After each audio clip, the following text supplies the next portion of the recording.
Hi friends, welcome back to our channel Telugu serial book. ఈరోజు మనం broken souls episode number 89 చెప్పుకుంటున్నాం. ఈ episode కొంచెం ఫన్, కొంచెం సాడ్, కొంచెం ఎమోషనల్, కొంచెం ప్రేమ ఇవన్నీ ఉంటాయి.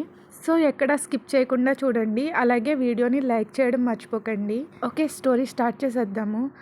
గాయ్స్, డ్రింక్ చేయడం ఆపి ఏదైనా ఐడియా ఇవ్వండి అని రిషి అరుస్తాడు. అప్పుడు శిరీష్ ఇలా అంటాడు, వెళ్ళు, ఎవరు ఆపుతున్నారు నిన్ను, వెళ్ళి నీ బేబీని చూసిరా అంటాడు. ఓ గాడ్, మీరు ఇప్పటివరకు నేను చెప్పింది విన్నారా లేదా?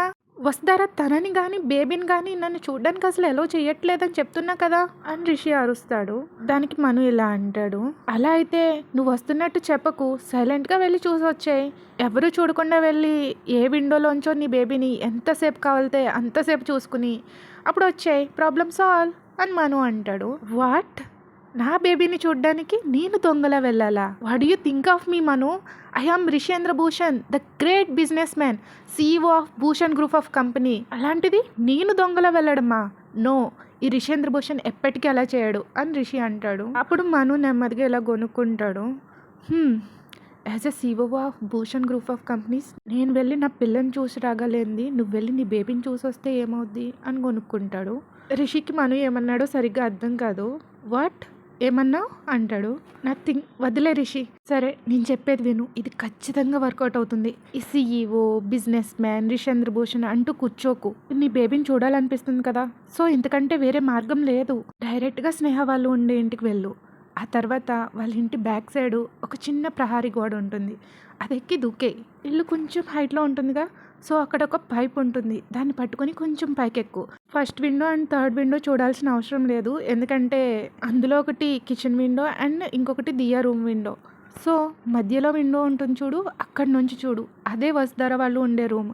మోస్ట్ ప్రాబబ్లీ స్నేహ కూడా అక్కడే ఉంటుంది, ఎందుకంటే వాళ్ళిద్దరూ కలిసే పడుకుంటారు. ఇప్పుడు చడి చప్పుడు లేకుండా సైలెంట్గా ఆ కిటికీలో నుంచి నీ బేబీని అలాగే యాపిల్ని ఎంతసేపు చూసుకుంటావో చూసుకుని సైలెంట్గా కప్చుప్గా అక్కడి నుంచి వచ్చాయి, సింపుల్ అంటాడు మను. మను చెప్పింది విని రిషి శిరీష్ ఇంకా ఫుల్ షాక్ అవుతారు. ఇంత క్లియర్గా ఎలా చెప్తున్నావు, నీకెలా తెలుసు అని కొంచెం డౌట్ఫుల్గా అడుగుతారు. అప్పుడు మను కొంచెం తడబడుతూ ఇలా అంటాడు, హే, నేను ఎవరు అనుకున్నారు, ద గ్రేట్ ఆర్కిటెక్చర్ని అండ్ బిల్డింగ్ని బయట నుంచి చూసి ఏది ఎక్కడుందో ఈజీగా చెప్పేయగలను. నేను దియా కోసం ఒక 2-3 టైమ్స్ వాళ్ళ ఇంటి లోపలికి వెళ్ళాను కదా, సో ఎవరి రూమ్ ఎక్కడుందో తెలుసు. సో నా క్యాల్కులేషన్స్ నాకు ఉంటాయి, అలా తెలిసిపోతాయి అంతే అంటాడు. మను తడబడుతూ చెప్తుంటే రిషికి శిరీష్కి డౌట్ వచ్చేస్తుంది. మనుని లేపి సోఫాలో పడేసి మీద పడిపోతారు వాళ్ళు కూడా కాలర్ పట్టుకుని. నిజం చెప్తావా లేకపోతే మ్యాగీతో నువ్వు కలిపిన పులిహోర గురించి దియాకి కాల్ చేసి చెప్పమంటావా అంటాడు రిషి. మను షాకింగ్గా రిషిని చూస్తూ, మ్యాగీయా? ఆ మ్యాగీ ఎవరు అంటాడు. మ్యాగీ కాకపోతే ఇప్పి, ఏ పేరైనా చెప్తాం, మా ఇష్టం. నిజం చెప్తావా లేదంటే దియాకి నీకు గొడవలు పెట్టేయమంటావా అంటూ శిరీష్ అంటాడు. ఆగండ్రా బాబు, చెప్తాను. అది యాక్చువల్గా కొన్ని రోజుల క్రితం స్నేహ వాళ్ళ ఇంటికి దొంగ ఎవరో వచ్చారన్నారు కదా. రే, వాడు దొంగ కాదురా, వాడు ఒక పర్వర్ట్. దొంగ అయితే దియా కాలు పట్టుకుని ఎందుకు లాగుతాడు అని రిషి అంటాడు. ఆగరా బాబు, నేను చెప్పేది పూర్తిగా విను.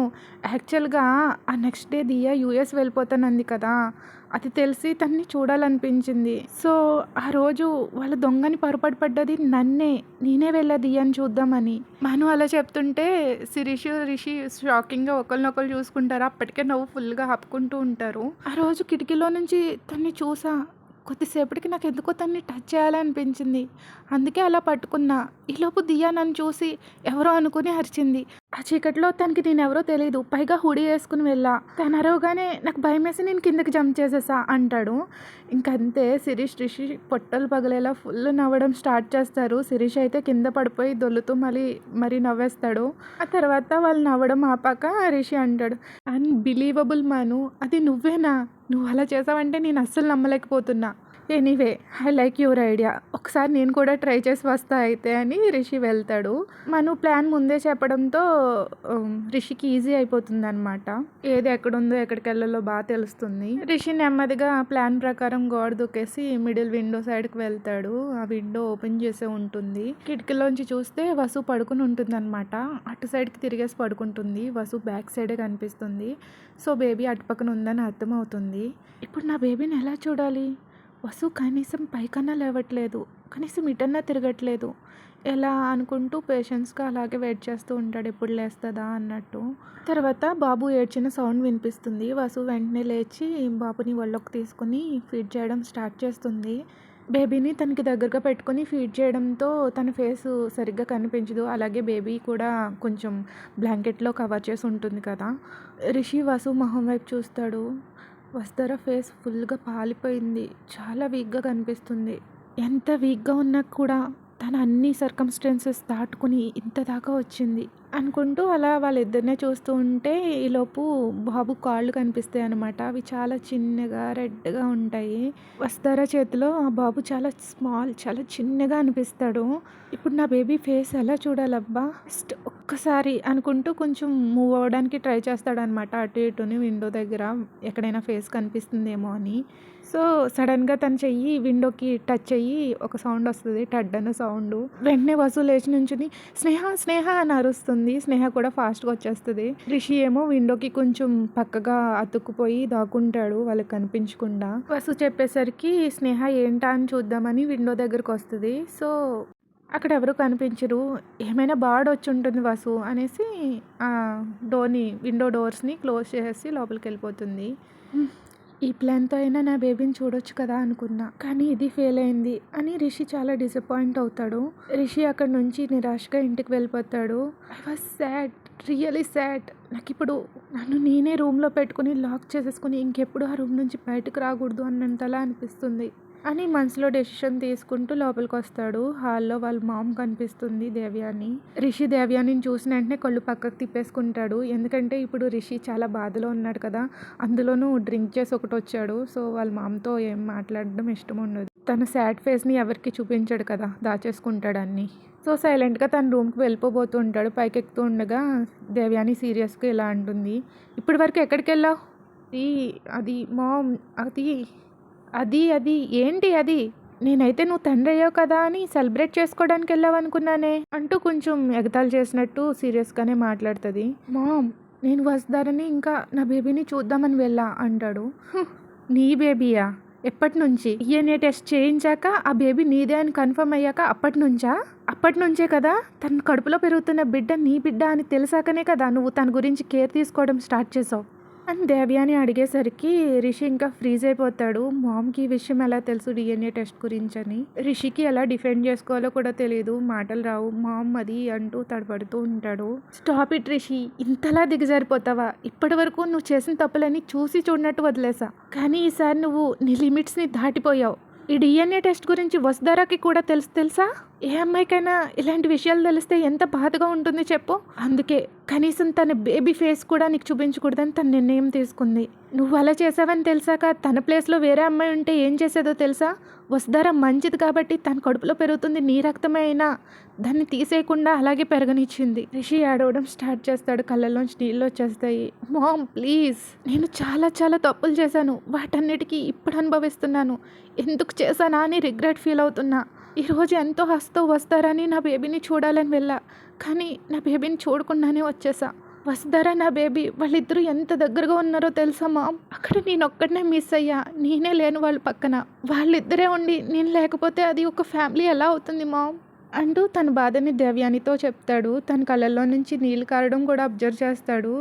దేవ్యాని ఏమో లైట్గా అని స్మైల్ ఇస్తుంది రిషి వైపు జాలిగా. నీ కళ్ళల్లో కన్నీళ్ళు చూసి ఎన్ని సంవత్సరాలు అయిందో తెలుసా రిషి? మీ డాడ్ మనల్ని వదిలేసి వెళ్ళిపోయినప్పుడు ఆ రోజు రాత్రంతా నువ్వు ఒక రూమ్లో లాక్ చేసేసుకుని ఏడుస్తూనే ఉన్నావు. ఆ రోజు చూసాను నువ్వు ఏడవడం. ఆ తర్వాత నువ్వు ఏడవడం మళ్ళీ ఎప్పుడు చూడలేదు తెలుసా? ఆ రోజు నువ్వు మళ్ళీ పుట్టావు. ఎలా అంటే ఒక రూత్లెస్ బిజినెస్ మ్యాన్ లాగా. ఒక ruthless business man Rishendra Bhushan లాగా మారిపోయావు. అప్పటి నుంచి కూడా నీకు ఎన్ని కష్టాలు వచ్చినా ఎంత బాధలో ఉన్నా కూడా నీ కన్నీళ్ళని బయటకు రానివ్వకుండా హోల్డ్ చేసుకున్నావే తప్ప ఎప్పుడు మళ్ళీ ఏడవలేదు. కానీ ఈరోజు నువ్వు మళ్ళీ ఏడుస్తున్నావు రిషి. ఒక అమ్మాయి కోసం మళ్ళీ ఏడుస్తున్నావు. నీ సొంత కన్న బిడ్డ కోసం ఏడుస్తున్నావు అనుకుంటూ దేవ్యాన్ కూడా తన కన్నీళ్ళని హోల్డ్ చేసుకుంటూ చెప్తుంది రిషికి. ఐఎమ్ సారీ రా నాన్న, నీతో చాలా హార్ష్గా మాట్లాడాను.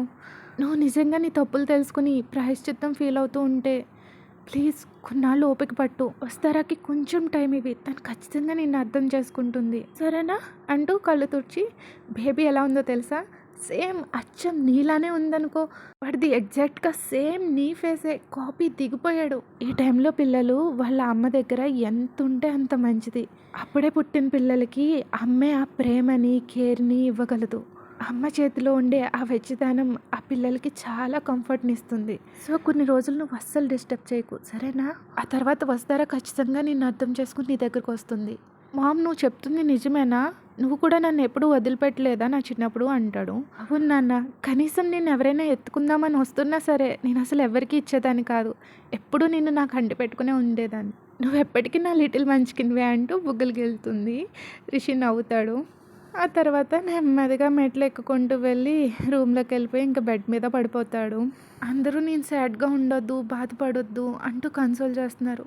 కానీ నేను చేసిన తప్పులు వస్తారని ఎంతలా ఏడిపించానో అవన్నీ గుర్తొస్తూ లోపల నన్ను అవి తినేస్తున్నాయి. తను ఫస్ట్ ప్రెగ్నెంట్ అవగానే నా దగ్గరకు వచ్చి చెప్తే నేను తనతో చాలా వర్స్ట్గా మాట్లాడా. ఈవెన్ నా బేబీని తీయించేసుకోమని కూడా చెప్పా. నేను చెప్పినట్టుగా వస్తారా అలా చేస్తే నా పాపాలని ఎందులో కడుక్కోవాలి? నా పాపాన్ని కడుక్కోవడానికి మొత్తం హోల్ గంగాలో మునిగినా కూడా సరిపోదు. తనకి నేను డిఎన్ఏ టెస్ట్ చేయించానని కూడా తెలిసాక తను నా మీద ఇంత కోపంగా ఉండడం రీజనబుల్లే. అందుకే వస్తారా నన్ను అంతలా అసహ్యించుకుంటుంది అనుకుంటూ బెడ్ మీద కూర్చొని మోకాలు 2 దగ్గరకు పెట్టేసుకుని మోకాల మీద ఫేస్ పెట్టేసుకుని ఏడుస్తూ ఉంటాడు కన్నీళ్ళు.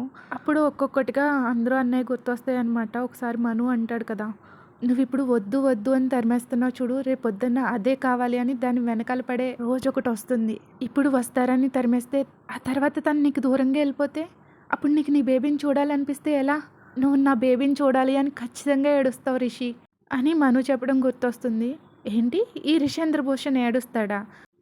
ప్రపంచంలో తనొక్కడే బాబాయ్ ఏంటి? నాకు కావాలంటే ఇంటర్నెట్లో బోల్డ్ అంతమంది పిల్లల్ని చూసుకుంటా అంటాడు. తర్వాత వేలుతో తన కన్నీరు తీసుకుని చూసుకుంటూ, ఎస్ మను, చాలా సంవత్సరాల తర్వాత ఈరోజు ఆ ruthless business tycoon Rishendra Bhushan తన కన్న బిడ్డను చూడాలని ఏడుస్తున్నాడు అనుకుంటాడు. తర్వాత ఇంకొకటి గుర్తొస్తుంది. ఫస్ట్లో ఒక అమ్మాయి 1 నైట్ స్టాండ్ తర్వాత రిషికి ఐ లవ్ యూ చెప్తే లవ్ గివ్ ఏముండదు ప్రపంచంలో, నేను ఎప్పుడు ఇలాగే ఉంటా అంటాడు కదా.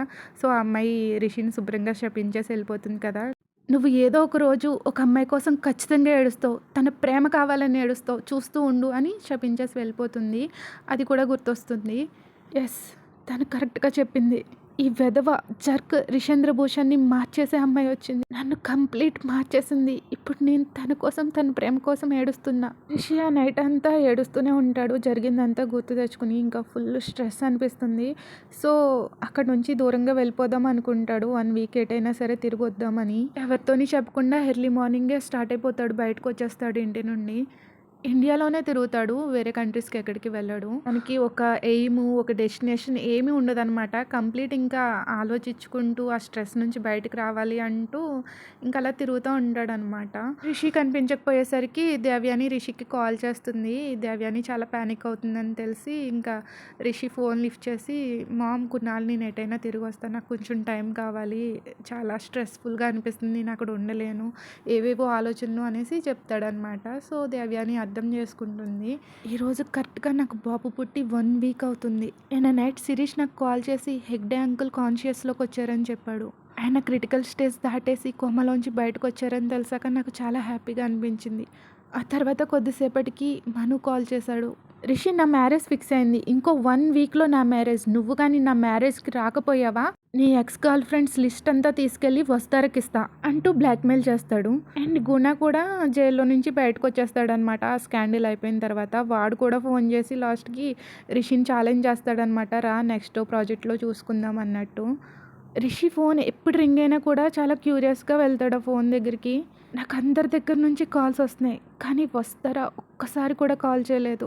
నేను తన కాల్ కోసం ఎంతగానో వెయిట్ చేశా, కానీ తన దగ్గర నుంచి ఒక్క కాల్ కూడా రాలేదు అనుకుని ఇంకా ఇంటికి స్టార్ట్ అయిపోతున్నాడు. ఆల్రెడీ జర్నీలోనే ఉన్నాడు Rishi. Okay guys, video length బాగా ఎక్కువైంది, రిమైనింగ్ నెక్స్ట్ ఎపిసోడ్లో చెప్పుకుందాం. మీకు ఈ ఎపిసోడ్ నచ్చితే లైక్ చేయడం మాత్రం మర్చిపోకండి. Thank you for listening. Please like, share, subscribe. Thank you, bye bye. Hey and one more thing, అని తిట్టుకోకండి. బాయ్.